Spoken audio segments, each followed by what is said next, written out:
Hello friends, welcome to my channel.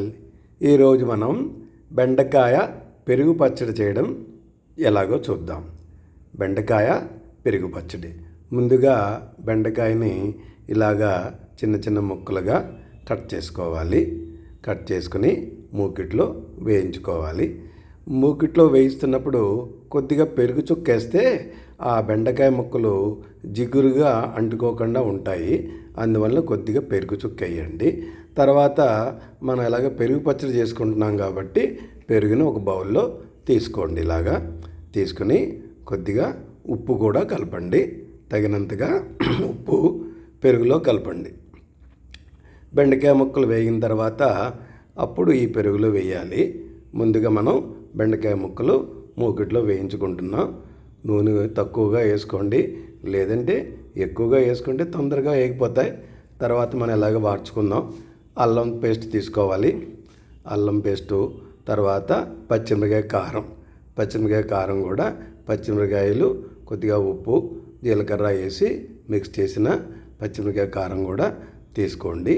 తీసుకున్న తర్వాత మనం పెరుగులో ఈ పచ్చిమిరకాయ కారం, అల్లం మనం వేసుకున్నాం కదా, అల్లం మిక్స్ అది కూడా వేసి కొద్దిగా ఉప్పు వేసి బాగా కలియబెట్టండి ఆ పెరుగుని.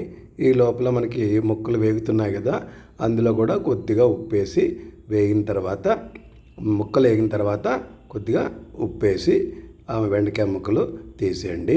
నూనె లేకుండా మనం ఫిల్టర్ చేసేస్తే చాలా బాగుంటుంది. మజ్జిగ పచ్చడి కాబట్టి ఇది నూనె లేకుండా ఉంటే బాగుంటుంది. ముక్కల్లో నూనె లేకుండా ఫిల్టర్ చేయండి. కొద్దిగా పసుపు తీసుకుని చిటికెడు పసుపు కూడా ఆ పెరుగులో వేసి పెరుగును బాగా కలపండి. పెరుగులో మనం పచ్చిమిరకాయ కారం, అల్లం, తర్వాత కొద్దిగా పసుపు వేసాం. తగినంతగా ఉప్పు కూడా వేసి బాగా కలియబెట్టి ఉంచుకున్నాం పెరుగుని.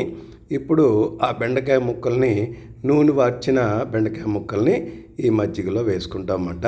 ఈ మజ్జిగ, పసుపు, పచ్చిమిరకాయ కారం వేసాం కదా, అందులో బాగా మిక్స్ చేసుకుంటాం. తర్వాత తాలింపు కూడా పెట్టుకుంటాం. తాలింపులో మామూలుగా మినప్పప్పు, ఆవాలు, జీలకర్ర, మిరపకాయలు, ఎండుమిరపకాయలు, కొద్దిగా ఇంగువ కూడా వేయచ్చు.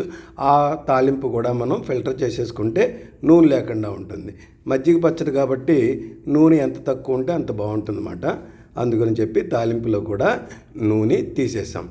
ఇప్పుడు తాలింపు ఆ మజ్జిగ దాంట్లో కలుపుతున్నాము. బెండకాయ ముక్కలు వేసిన పెరుగులో తాలింపు వేసి కలుపుతున్నాము. ఇప్పుడు బెండకాయ పెరుగు పచ్చడి రెడీ అయ్యిందన్నమాట. ఓకేనా ఫ్రెండ్స్? Thank you.